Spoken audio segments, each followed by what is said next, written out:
Welcome to part 2 of the video. Misa recalls that on the same day in her previous life, Reina invited her to a hotel. Only when she arrived did Misa discover that a school reunion was being held there. Misa felt betrayed by Reina for not telling her about the reunion and for bringing her along in normal clothes, while Reina was all dressed up for the occasion. At the reunion, her classmates openly spoke badly about Misa in front of her, while pitying Reina for being too nice to stay friends with someone like her. Misa hid in the restroom, sitting in a stall, listening to how her classmates badmouthed her. Heartbroken, she ran away from the reunion. At home, still thinking about everything that happened in her past life, she opened Facebook and saw a message from a classmate named Yudo. The name instantly brought back her memories from high school when she once had a crush on him. Back then, Misa and Yudo shared an interest in the drama club. Yudo even invited her to join, but when Reina found out, she warned Misa that Yudo was a creep and told her to stay away from him. Later, however, Misa saw Reina talking closely with Yudo and even exchanging numbers with him. Though she felt sad, she didn't confront Reina. From then on, her classmates began to ostracize and bully her. Now, thinking back, Misa realizes that Reina must have been behind everything. In anger, she threw out all the things related to Reina, the clothes they bought together, gifts, and pictures. For the first time in a long while, Misa felt truly happy. She decided to treat herself and go to a dessert shop to try the limited edition sweets. At the sweet shop, she met Wataru. They shared sweets and talked. Misa felt that Wataru was not as cold as he seemed, but she still wondered why such a handsome and wealthy man kept appearing before her. She laughed at herself, thinking she had always attracted jerks, scumbags, and bad people in her life. Then, doubt struck. What if Wataru wasn't as good as he appeared? Conflicted, Misa reminded herself that wrongly judging Wataru would be unfair. Still, her trust in people was badly damaged after so much betrayal. After eating, Misa told Wataru she was going to buy some clothes. Wataru, remembering his rude comment about her scarf, wanted to buy clothes for her as an apology. But when they entered a high-end boutique, Misa froze at the sight of the price tags and asked to leave. Instead, Wataru took her to a second-hand shop he used to visit with his mother. Misa was surprised by the affordable yet good-quality clothes. She noticed a bright yellow dress, but refused to buy it even when the shop attendants complimented her, saying she looked good in it. She told Wataru she had never worn such bright colors. Later, when they passed by another boutique, Misa saw a beautiful dress but didn't buy it because of the high price. Wataru silently observed her without saying anything. After shopping, they sat in a coffee shop. Wataru asked why she looked so happy. Misa told him it was the first time she had ever bought clothes for herself, not for someone else's taste. She shared about the upcoming school reunion and how she didn't want to go because of her bad memories. Wataru pointed out a little cactus in the shop and told her that even in the desert, cactus managed to survive and protect themselves with thorns. Just like that cactus, he said, you grew from that little schoolgirl into someone strong enough to defend herself. Misa was deeply touched and thanked him. Later, he gifted her that cactus before leaving. Soon after, her friend Miko met her and encouraged her to buy the costly dress she liked, reminding her that they work hard to spend on themselves. Misa recalled how Tomoya once sarcastically told her that he married her only because of her frugal nature. Determined to treat herself better, she bought the dress. With Miko's help, she got a stunning makeover. Meanwhile, Reina kept trying to contact Misa to lure her into attending the school reunion, only to watch her get humiliated again. At the reunion, Reina's classmates gossiped about Misa and praised Reina for being too good to stay friends with her. But suddenly, everyone froze when Misa walked in, confident, radiant, and elegant. Nobody expected the once dull and timid girl to appear so bold and striking. Reina was shocked as Misa calmly sat at her table and told them to continue badmouthing her. Her classmates openly mocked her, saying she had once spread rumors about Reina because of Yudo. Just then, Yudo himself entered. He exposed Reina's lies, admitting he had never liked her and in fact had a crush on Misa. He apologized to Misa for the misunderstandings that had hurt her. Everyone realized Reina, was the one who spread the rumors all along. Misa stood proudly, telling them she was glad she never wasted effort trying to be close to people who only believed one-sided stories. She told Reina she no longer wanted a friend like her. Misa declared that now she could make as many friends as she wanted, which struck Reina deeply. Misa left the reunion in the rain. Suddenly, Wataru appeared with an umbrella. She asked why he always showed up in her life. Wataru replied calmly, "I'm not a stalker. But at the very least, I can hold an umbrella for you." The next day, Reina called her boyfriend to break up, saying he was already cheating on her with another girl.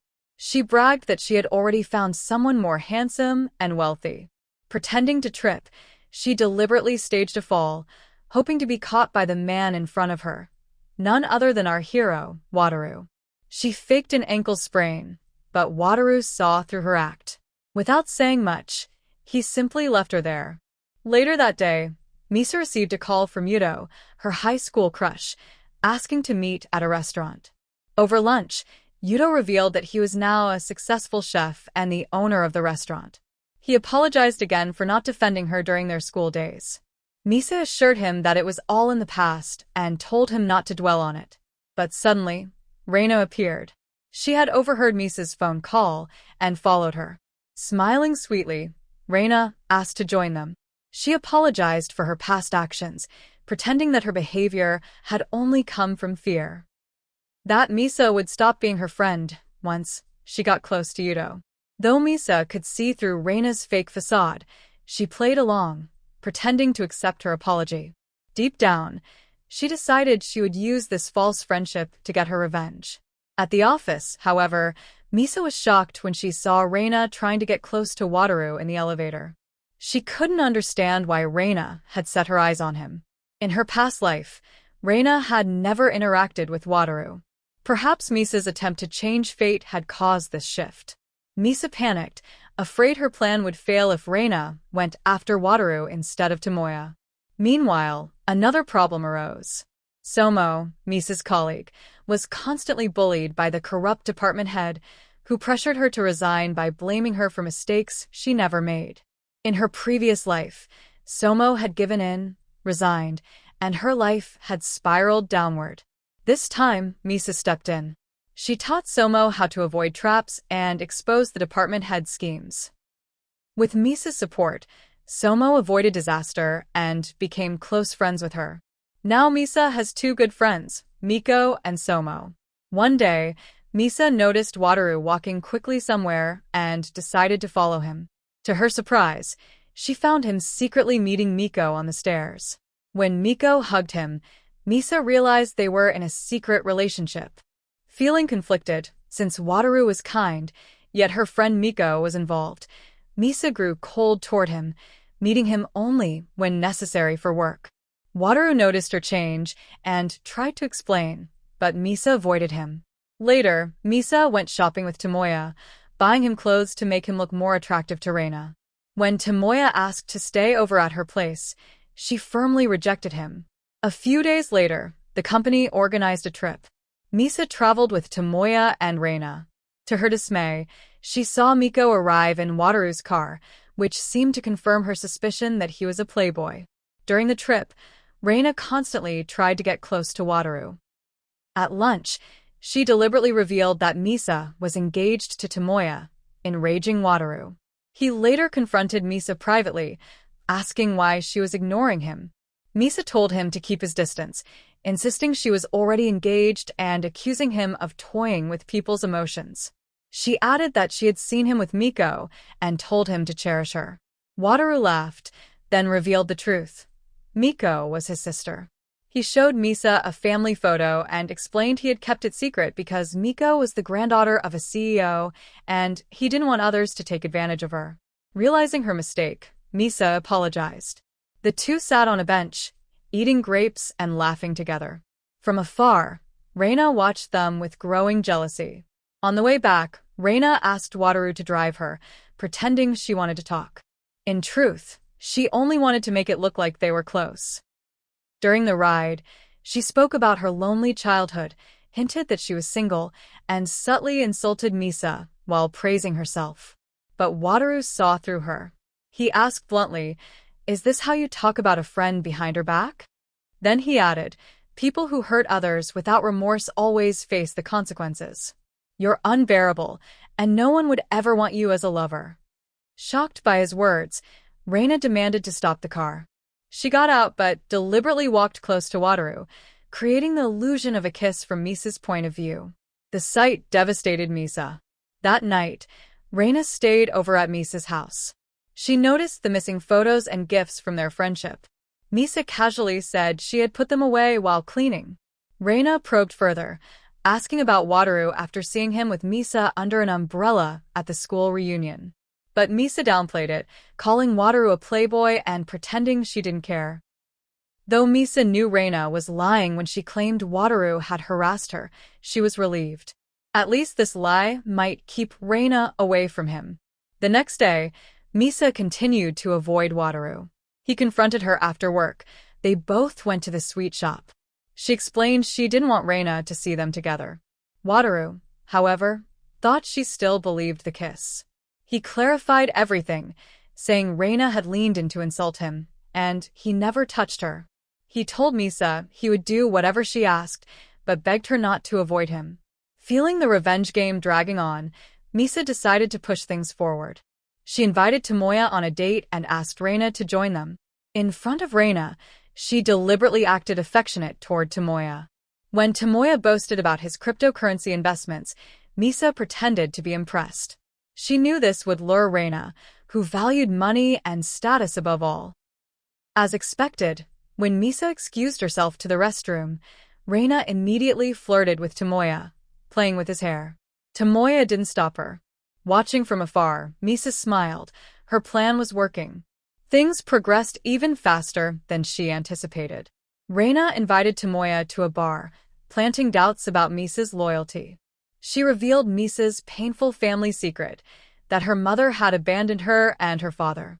It was a secret only Reina knew. Reina also implied that Misa was probably attracted to Wataru because he was wealthy and handsome. Tomoya grew furious. That night, he confronted Misa on her way home, demanding to know if she had feelings for Wataru. Misa stayed silent. Tomoya exploded, calling her just like her mother. When she tried to leave, he slapped her. Crying, Misa went home. Suddenly, she felt a sharp pain in her stomach, the first signs of the cancer that had killed her in her previous life. The next day, Reina acted as if nothing had happened. She casually mentioned Tomoya's suspicions, pretending to care. Misa, disgusted by her hypocrisy, stayed silent. Later, Tomoya apologized, claiming he had been drunk. He showed her the contract for an expensive apartment, calling it their future home, and even spoke about finalizing their wedding date. But Misa stood firm. She told him she would never forgive him for speaking about her mother and for slapping her. She declared their engagement over. She also refused the apartment, saying she was no longer the weak woman she used to be. Her decision changed everything. The script of fate was starting to rewrite itself. When Misa visited the apartment where, in her past life, she had been pushed to her death, she felt an ominous chill. Suddenly, she saw Tomoya holding her tightly at the very spot where she once fell. But it was only a hallucination, memories from her tragic past overlapping with her present. In reality, Wataru rushed in and pulled her away. Hugging her, he promised, "I won't let you die again." It was then revealed, when Misa died in the past, Wataru had witnessed it. He, too, had traveled back 10 years to the past. Later, at the apartment, after calming down, Misa asked him why he always appeared whenever she felt lonely. Wataru told her that they had been classmates at university, though she never noticed him. He even remembered meeting her father once and helping him find a sweet shop. Misa was stunned, realizing Wataru had known her far longer than she thought. Meanwhile, Tomoya drowned his sorrows in alcohol, calling Reina to cry over his breakup.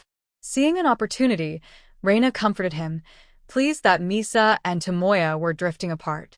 But to Tomoya, Misa was more than just a partner. She was his key to a secure, comfortable life. The next day, Tomoya once again apologized.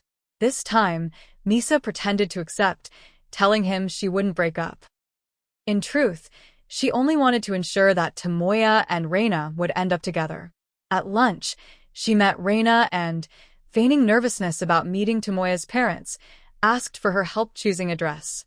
Reina, shocked, and asked Misa, didn't she and Tomoya have a fight and talk about breaking up with him? Misa smiled and acted as if Tomoya had secretly booked a new house as a surprise for her. She pretended to be angry that he hadn't discussed it with her first, but in the end, they reconciled. Tomoya promised they would soon visit his parents and talk about marriage. A few days later, another event from her past life loomed before her eyes. Back then, their company had hosted a grand product tasting event. Everything seemed perfect until tragedy struck.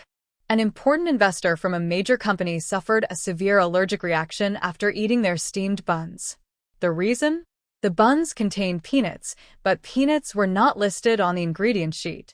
The investor was hospitalized, and Miko, though innocent, was blamed and transferred to a remote subsidiary.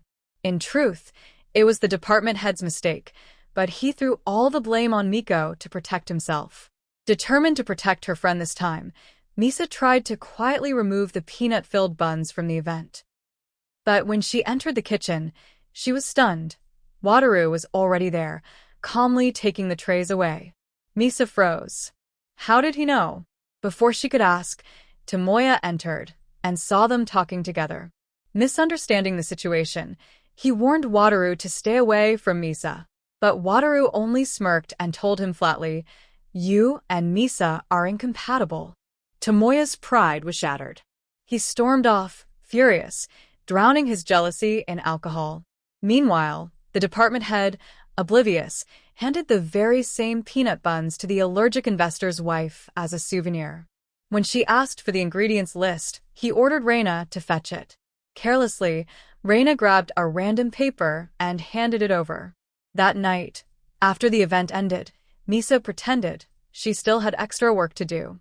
Just as she anticipated, Reina took the chance to lure Tomoya away. She whispered that one mistake wouldn't count as cheating and tempted him into her room.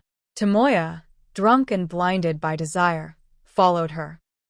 But it was all part of Misa's plan. She watched them enter together, her heart twisting painfully despite expecting it.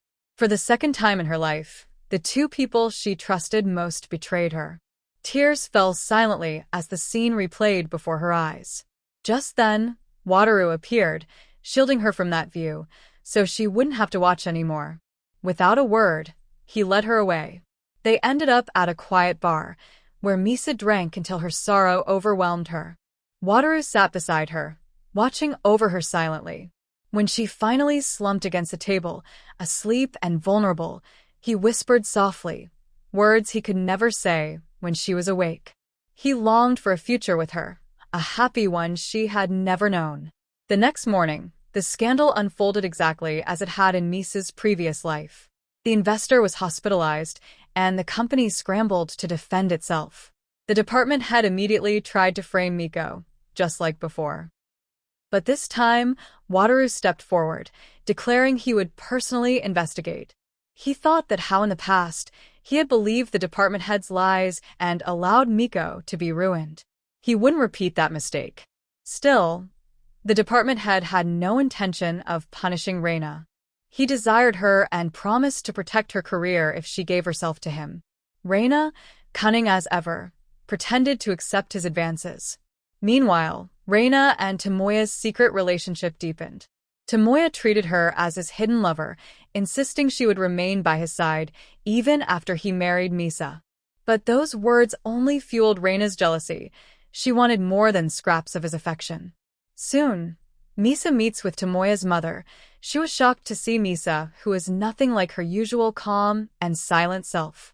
Misa dresses differently and is modern and looks confident and strong. But Tomoya's mother tries to intimidate her by telling that a housewife should be traditional and obedient, who serves her husband and takes care of his every need. She also tells her that a wife should also take part in the financial needs by going to work along with the houseworks.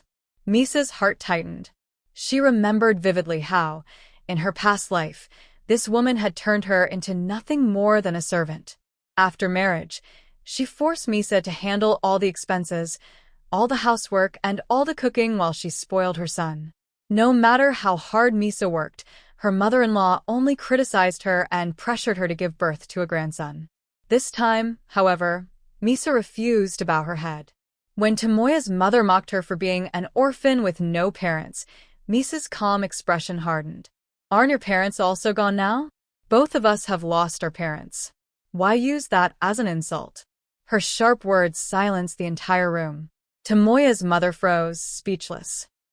Tomoya himself stared in disbelief at the confident, unyielding woman beside him. Furious, Tomoya followed Misa, who started walking away. He chased her aside and hissed, demanding she apologize to his mother or he would never marry her. Just as their argument reached its peak, Reina appeared, smiling, expecting to watch Misa's humiliation. But she never expected Misa's next move. With cold, steady eyes, Misa revealed the truth of Reina's secret relationship with Tomoya. The room went silent. Tomoya's face was drained of color. Reina's smirk shattered. And Misa? She stood there, beautiful and unshaken, as though she had been waiting for this exact moment. The tangled threads of her revenge were finally pulling tight. But what would happen now? Would the past once again repeat itself, or had Misa finally broken free from fate's cruel grip?